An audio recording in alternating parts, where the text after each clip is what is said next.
What's up, everybody? Welcome back in. I am Dan Wiederer of the Chicago Tribune. Pleased today to be joined by old friend Tyler Dunne, formerly of the Milwaukee Journal-Sentinel, formerly of Bleacher Report, formerly of the Fayetteville Observer, which we'll get into that in a minute or two, and now writing at golongtd.com, producing a ton of awesome NFL features, columns, content. Make sure to get there, subscribe to Tyler's newsletter, get your credit card out, subscribe to his site. Tyler's joining us today because we're going to talk a little bit about the future of Allen Robinson with the Chicago Bears and the contract stalemate that is now pressing into the spring of 2021. But Tyler, before we get into that, usually we'd be having a conversation like this in Indianapolis, right? You and I would be at the Combine somewhere, probably at one of those tables by the Starbucks at the JW Marriott. More likely later in the evening at the corner of the bar at Kilroy's, where you're pounding those pitchers of windshield wiper fluid or whatever it is they sell there. And it's a little bit more of an enjoyable experience. But thanks for joining me on the webcam from Buffalo. Great to be here, Dan. And oh my God, you just talking about the Combine and Kilroy's and drinking beer and hanging. Like, it makes me so sad. Like, I miss, like, that was our time to hang out. Like, we make a point of that every year, to just get together, drink some beers, catch up on life. To not have that might be one of the top 5 bummers of coronavirus for me personally. There used to be an annual tradition of, I think there's probably about a half dozen of us who the last night at the Combine would head to Ike and Jonesy's, which was always, that was quite a wrap up to the Combine. And I miss that. I miss the ability to have that camaraderie. You and I were talking off the air about just missing the ability to connect with people around the NFL, assistant coaches, agents, all the people that come together in Indianapolis. We've been deprived of it this year, and it makes the job a little bit tougher. But and it makes it, you just lose that social interaction that makes the job a little bit more special. But we're going to make the best of things, right? No doubt. I mean, it's weird. Like, at the start of this all, like a year ago, right? When Zoom and talking to people in this virtual world, it felt weird to me, anyways. Like, it was awkward and strange. I think we've done it so much now. This is just kind of the new normal, that term that gets thrown around. And it is, though. Like, it doesn't feel weird. Like, we do these Zoom happy hours that go long. It's like we're drinking beers, hanging out, and it doesn't feel strange at all. It doesn't feel strange, but I think you and I are both in agreement that we want the real thing back as soon as possible. Oh, yes. And I'm hoping, Combine 2022, we're back at that corner of Kilroy's. We're back at the JW Marriott Starbucks, and we're trading thoughts. Before we get into the Allen Robinson talk, you and I met, I don't know, 2009 or 2010 that you came to North Carolina. 2010, so right out of graduation at Syracuse, yeah. Okay, and so Tyler joined us at the Fayetteville Observer. I was covering ACC basketball back in the day, but I wanted to bring up a memory that I hadn't thought about until last night and see if you remember this. October 6th, 2010. Do you remember where you were? Oh, man. Okay. Since it wasn't long that I was there's only a handful of memories to pick from, and I'm going to go out on a limb and try to get a step ahead of you. Was that when the Thunder and the Bobcats played in Fayetteville? No doubt. I met Michael Jordan? No doubt. So here's the story, and I was laughing about this last night because the Charlotte Bobcats hosted a preseason game in Fayetteville at the Crown Coliseum. You remember the Crown Coliseum well, against the Thunder. And Kevin Durant was, I think he might have been a rookie or maybe in his second year. And Eric Maynor was on the Thunder at the time, and he was from Fayetteville, and he was coming home to play kind of a homecoming game in the preseason. And you and I were there to cover it. I was working on a story on Coach K at the time and was able to talk to Kevin Durant for a while about his experience with USA basketball and Coach K and those things. And we're sitting covering this meaningless preseason game in October at the Crown Coliseum, and a certain member of the Bobcats, Michael Jordan, was sitting courtside across the way from us. And I remember you for about a quarter and a half being like, I need to go just see if Michael will talk to us tonight. I just need to go see if Michael will talk to us tonight. And I'm like, dude, go for it, And as you mentioned, you're right out of college, you're young, you're ambitious, you're eager. And I think it was like third quarter or maybe halftime. There was a break in the action, and you kind of sprinted along. I can picture it now, sprinted along the sideline, then the baseline, then rolled up to Michael in his front row seat. And we're just talking about, I think you have a picture of that somewhere. Yeah, Ashley, our photographer, took a picture. That's right. Which you're probably going to have to share on Twitter after this post. But what do you remember about the adrenaline rush and the nerves of going to talk to Michael courtside? And it's wild, Dan. I think Ashley blew it up. Somebody at Fayetteville blew it up for me before I left. And it might be back here. So I could even get it later on. It's somewhere in this office. But I remember thinking we got to talk to him for this story and get a quote. But really, I'm sure there was part of me was like, how many chances am I going to have to like shake Michael Jordan's hand? And he's in Fayetteville. So it's so funny. Like the picture, it looks like we're old friends. Like he's shaking my hand and it looks like he's talking. It looks like I'm talking. And all he's telling me is, can we just do this later? He's like trying to get me the hell out of there. But in that snapshot, looks like we're old pals just hanging out. I just remember, like, I'm watching it from across the way, and then you finally come back and the action starts back up. And I'm like, what did he say? And you're like, yeah, he just said, like, try to get me on the way out. Exactly. And I think we tried to corral him in the tunnel after the game ended to try to get like 16 seconds of something that you could put in the paper to be like, yeah, there's Michael. And exactly this is what happened in Fayetteville. Anyway, that's just a little story to let people know about your eagerness, your ambition, your talent. You've gone a long way since 2010. Here we are in 2021. And the reason you're joining here today is because Allen Robinson of the Chicago Bears is now potentially not going to be of the Chicago Bears, or he's going to be part of the Chicago Bears in a contentious situation with the franchise tag stamped on him. And it's been a situation that is dragged out and drawn out longer than I would have anticipated. I remember people asking me last summer, should we be worried about Allen Robinson getting a deal? And I was like, no. I mean, the Bears always take care of their guys, particularly a guy that's low maintenance, a guy who's great in the locker room, who produces, is consistent. No worries about Allen Robinson. And then here we are now in late February 2021, and Robinson doesn't have a new deal, doesn't know whether he's going to get stamped with the franchise tag, and doesn't know what his future holds. And there's a lot of layers to this. You've had a chance recently to catch up with Allen, and I'm curious, as you look into this a little further, a really nice piece on your website, golongtd.com, about where Robinson's mindset is, what your reaction is to where the situation is at for this team and for this player. As an outsider, my first thought about this all was that this is insane. I mean, it just doesn't make any sense. Like, just watching the Bears from afar and, the offensive ineptitude and all the issues that they have, and not knowing going into last season, like the coach, the GM, the quarterback, everybody's jobs seem to be on the line. I mean, you've covered it so well.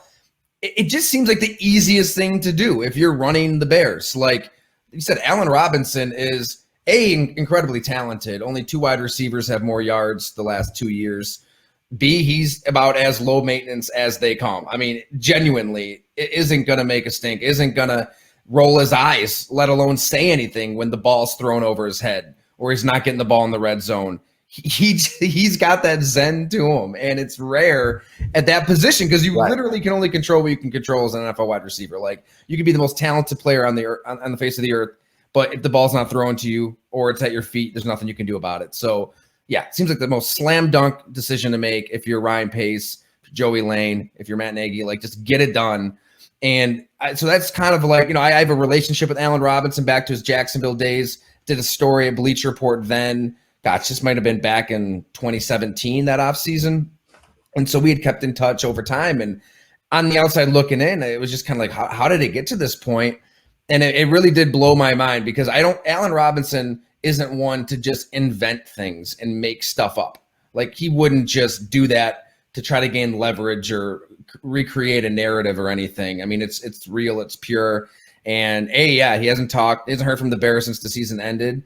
And they haven't really had serious contract talks since D-Day, as they call it, when he took down the Bears stuff on his social and asked for a trade week 2. It was brief. He played the next week. Everything was fine, all that. But even then, there was no really serious negotiation. So it surprised me. It shocked me as an outsider looking in to be like, all right, you've got this talent on an offense that has perpetually lacked talent. How do you not just get it done one way or another? Well, that's it. And that's what that confuses me the most is that you need pieces, right? And you need so many pieces. And now you have one piece that's in place, and it's just like, keep it in place. And I don't know what the biggest holdup is. I know the two sides have been far apart on the money, right? I mean, and that's what's going to drive contract negotiations 9 times out of 10. I've heard from various sources around the league that the asking price was up to $20 million a year. Your reporting bears that out as well, in addition to just comparing Allen Robinson's market value with guys who have signed recently, 2 last year, Amari Cooper and Keenan Allen, both getting deals in the $20 million a year average range. It's easy to say that Allen Robinson is on par with those 2 players, with the production he's had both in Jacksonville, in Chicago, in offenses that have not been high powered, in offenses that haven't had top tier quarterback play. And so now here we are. You said from the outside looking in, you say, how did it get here? From the inside looking out, we say the same thing. How did it get here? And where do we go from here? And the two questions I have is, as we get sort of closer to the franchise tag date, which starts next week, and the opening of free agency, is if the Bears do, as all sources seem to indicate right now, and use the tag as a tool, right, to try to figure out what to do with Robinson from there, how does Robinson react to playing on the tag? He was asked that by us on the way out the door in January after the playoff loss to the Saints, and said, look, like, my preference is not to get stuck with the franchise tag. He understands he has no control over whether the Bears utilize that, but he does have control over whether he puts his name on that tender, right, and decides to actually play on the franchise tag, which, by the way, Alshon Jeffrey was the last high-profile Bear to do so. He played on the tag for 1 year and then split for Philadelphia. And so it's going to be very interesting to me to see what Robinson's mindset is, to see how much melodrama he's willing to put forth if this happens. And I'm curious from your perspective, from talking to him, what you think goes through his head if we expect happens next week and the Bears say franchise tag on Allen Robinson. You're right, Dan, because that's where it gets really interesting, because Allen Robinson's makeup is to not be that guy who's publicly bashing anybody who's doing anything really to force his way out. And I think if it gets to that point and he does try to force his way out, granted, these are all different situations, but Deshaun Watson, Jamal Adams, Stephon Diggs, Yannick Ngakoue, a lot of these players around the league have just tried to say, you know what, screw whatever the contract says and whatever the CBA says, I'm getting out of here my way. So if Allen Robinson kind of takes that stance, I think we do kind of see this power shift in the NFL, move to the players, because the franchise tag is this archaic, weaponized tool used by teams to really not let a guy get what he's worth. And if Allen Robinson draws that line in the sand, I think that we are going to see more of a shift with stars taking control. And to answer your question, I think he does. What does that entail? Does he refuse to play, sit out a whole season like Le'Veon Bell? Right. I don't think so. I don't think we'll take it that far. But does he? But do you take it deep into August? Do you take it deep into the early parts of Labor Day weekend, right? And yeah, I think so, Dan. I do. I think he'd go up to that point. I think he would definitely push back. Him and his agent, Brandon Parker. And you mentioned Alshon Jeffrey. I think Eugene Parker was his agent, right? Yeah. So I think that they're at a point where, like, okay, look, the last time Allen Robinson was a free agent or was in a contract year, tore his ACL. Yeah. He had to, he still got a good contract from the Bears, but it was the sixth highest paid at the time. Now he's what? I don't know. I have it right in front of me. He's in the story, like the 16th, 17th, way down. He wants to capitalize on his value right now in this moment, after 3 years with Blake Bortles, 3 years with the quarterback carousel in Chicago and the play calling and all the issues. Like, I really don't think he's going to just bite the bullet and say, all right, and be a happy camper this time around. I think they publicly would ask for a trade. I think he'd be willing to sit out. I think they're going to do everything in their power to speak a new future into existence. So here's some numbers. The 3 regular seasons that he spent in Chicago: 255 catches, 3,151 yards, 17 touchdowns. Really good numbers, particularly in the perspective of they haven't had an offense that's been an upper half of the league offense. It's been an offense that hasn't had an identity. It's been an offense that wasn't able to unlock Mitch Trubisky. It was an offense that tried to use Nick Foles for a couple months last season. It didn't work. Robinson still produced, still was consistent, still was the only go-to guy in that offense. Another set of numbers for you, and we'll get to this in a second. In the first 10 games last season, Robinson saw 7 red zone targets in the first 10 games. I think at that time, the Bears came out of their bye week after 10 games and went to play the Packers in Green Bay. And I can't remember the exact number, but I think Devontae Adams had more red zone touchdowns than Allen Robinson had red zone targets after 10 games of the season. And that was just mystifying for a Bears offense that needed to find ways to score points. And you're like, well, wait a second. When you get down in the red zone, why aren't you throwing it to one of your best players, right? You need to figure out a way to not be so consumed with spreading the ball around and say the best way to get the ball in the end zone is to throw it to the guy who can make contested catches and be your top target in the end zone. So that's a number there. Another number, Tyler, that I think is really interesting to look at. Last year, the franchise tag for wide receivers was $17.8 million. It's going to come down significantly this year because of the cap dropping because of COVID-19 reasons. The estimates right now are that the tag for receivers is going to be about $16.4, maybe $16.5 million. So you're talking about potentially a drop of $1.5 million to play on the tag in 2021 versus playing on it a year ago in 2020. And so that adds to the contentiousness, the potential contentiousness of this. It adds to the potential friction. It adds to all the dynamics that are still kind of swirling in a situation that the Bears have to get figured out, particularly, as you mentioned, with a general manager and a head coach who need to win in 2021. I mean, that's it in a nutshell, right? The Bears are going to be they've been callous with the negotiating, and they're going to be more so given the cap, given the mistakes that they've made with Robert Quinn. I mean, you can throw in a handful of guys and all the money they've been throwing around. So I think this is what happens when, as an organization, you just double down and triple down and bring everybody back. These mistakes start to compound. And look at Allen Robinson. He didn't draft, a quarterback ahead of Patrick Mahomes and Deshaun Watson. Allen Robinson didn't hand out that contract to Robert Quinn and Tariq Cohen and Jimmy Graham. And Danny Trevathan's been good, but there's more money. Like, he didn't make all these decisions. So he wants his market value. He's got the numbers to back it up. He got to this point. He did what he played last season. Like, he risked injury. He showed up to practice and to games. He didn't nurse this stuff. I can tell you there's some players around the league that did last year. Right. They kind of milk an injury here and there in the same position. So he has a case to make to draw that line and say, this is what I'm worth. The Bears, at this point, I think it's a lost cause. And to me, it's like the bigger picture of, why is Ryan Pace the GM? Why are all these coaches back? Why is everybody back when this stuff just keeps compounding and compounding and compounding? All these mistakes just keep adding up, because when that happens, well, now you have a guy like Allen Robinson in-house, and now he's going to be out of house. Right. You mentioned the week 2 trade request last year, and there were a couple notable things about that. Number one, it was out of character for Allen Robinson. I remember the day where you started getting texts and messages from people saying, you got to check Allen Robinson's social out. He's taken down all references to Bears, which is some sort of passive-aggressive thing that the modern athlete does to millennial law, Dan. Millennial law. Like, that's what you do. I'm an old man now, so I don't sort of relate to this line of thinking, but a lot of guys do this now, and it's strange and it's odd and it's bizarre.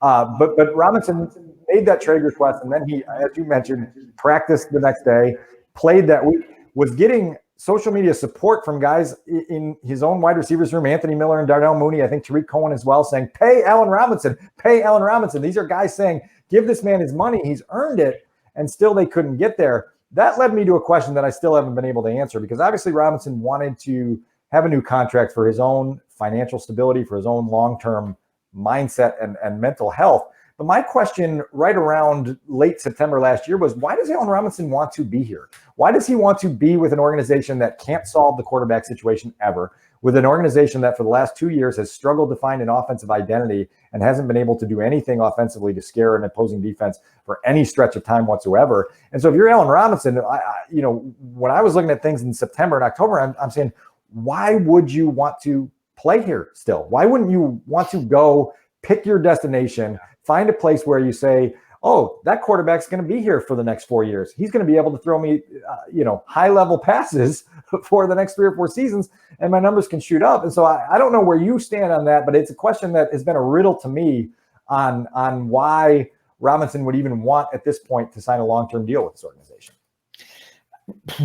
Yeah, we talked about that too. And it's like that was kind of the way I approached it. Like, they're so lucky to have you. Why do you even want to be here? Like, all along. I think that he is a loyal guy. And I think that he's not going to forget the fact that, well, maybe he has now, but like early on, the Bears were a team that did pay him off of the torn ACL a pretty good salary, right? There's a lot of unknowns when you are coming off that surgery. You don't know what's going to happen. No doubt. And I think there's a sense of loyalty there. I think he genuinely does love the city and the fans. And there were several times throughout our conversation where he's referencing the fans. And like, I think it really bothers him that there's really anybody out there that doesn't really have the background information on his negotiating and how it got to this point and how badly he did want to re-sign and be here long-term. All of that. I think he does. It's kind of old-fashioned, but I think he loves the fans and the fans love him. And that means something to Allen Robinson. And he loves Chicago. He wants it to work. And he is able to compartmentalize and look past all of the issues that are going on around him. But I think that it kind of reached this breaking point where he's had enough and he's ready to move on. That being said, whereas his representation is pretty much ready to say, like, we can't see a long-term goal here or long-term contract playing out. There's part of Allen, I think, that wants to leave that door open a hair because of all these other factors. I understand the loyalty of the fans. I understand the belief in the city, because Allen Robinson's first season here was a 12-4 joyride. The Bears won the NFC North. They played a home playoff game against the Eagles and obviously lost in dramatic fashion, as you may remember. But Robinson got to experience Chicago during Bears mania, right? And when it comes around, which is, twice a decade, typically around here, it's truly special. And for that to be your first experience in Chicago, for that to come on the heels of playing in Jacksonville, which, as you know, doesn't have that rabid, passionate fan base on a week in, week out basis, it had to be eye-opening. It had to be exhilarating. It had to be fun. And you have to be thinking, well, we can recapture that again. And if we do, this place would be incredible to win it, right? It'd be incredible to win a playoff game for the first time since 2010. It would be incredible to make a run deep into January, perhaps play a game in February. And so that's got to be in the back of your head. The other thing, though, for me is, like, what's got to be in the back of your head is find a quarterback who can actually make you a elite playmaker on an every week basis, right? And not make you do all the work for the offense. And so it's fascinating, Tyler, because I don't know how the staring contest ends, and it may go on for a while, and we'll both be buckled in for some of it. But Robinson has to answer some pretty, I guess, heavy questions, but significant questions for the long term of his career. No doubt. That's such a great point, Dan, because he in Jacksonville was just dying to play in a playoff game. He'd tell everybody close to him, like, just wait until I have a chance to play in the playoffs. Like, it meant something special to him. And he was hurt the year they got in there. Exactly. Yeah. 2017, he wasn't out there. And he'll tell you, like, they're winning the Super Bowl if he's on the field, if he's in that offense. And who knows? Maybe he's right. That defense was, you could do a 30 for 30 one day on that Jacksonville team. Like, just wild how talented that defense was. Yeah. And they come within a throw or two of the Super Bowl with Blake Bortles. It's unbelievable. But I think kind of being on the sideline and not being able to play in that moment, and then being able to play in that moment, and then having the game that he had against Philadelphia where he was phenomenal, to lose in that fashion. Yeah, it kind of extended the shelf life of wanting to stick around as well. And it's just mind-blowing that, we kind of skimmed over, like, the negotiating part of it, but it's my understanding, and he doesn't really want to, like, throw anybody under the bus in terms of numbers, and they offered this, we offer, like, but basically the Bears wanted to try to lock in Allen Robinson long-term, but on their terms, below market value. So if you really were to stretch that out over 4 or 5 years, before you know it, Allen Robinson's the 25th highest paid wide receiver in the NFL.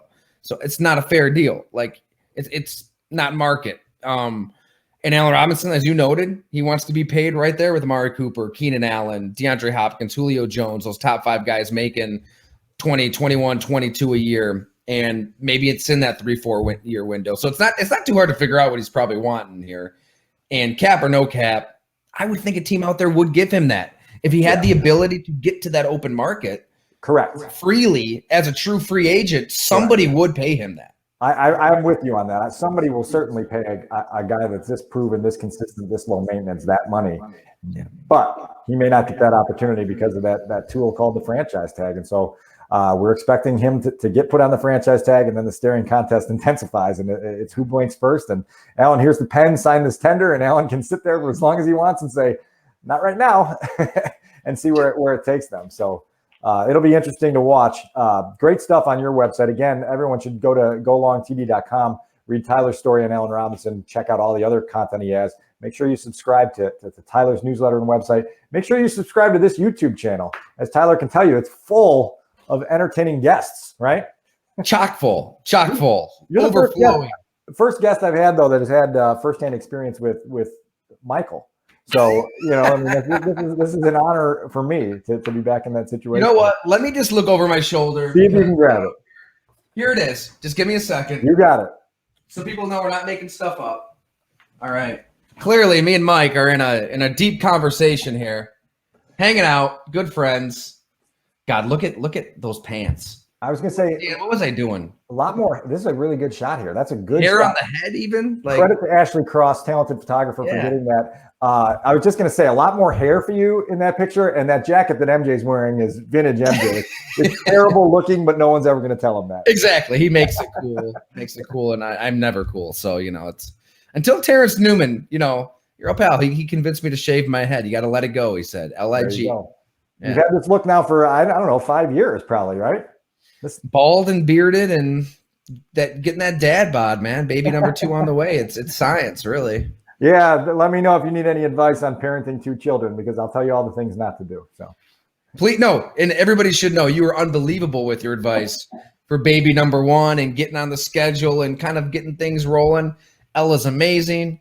2 naps a day, 6:30 to 6:30 every night. We are beyond fortunate, and when this baby boy comes into the world, I'm sure we will. It's going to be the other way around.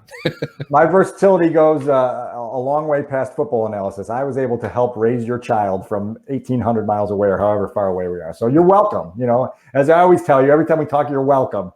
So Dan Wiederer, I mean, not to get all sappy, but Chicago's lucky to have you. Number one, as an enterprise writer out there, nobody does a better job, and just a great dude. So miss you, bud. We got to get together some way, somehow. The next pitcher of windshield wiper fluid at Kilroy's is on me. You got my promise on that, okay? Perfect. Done.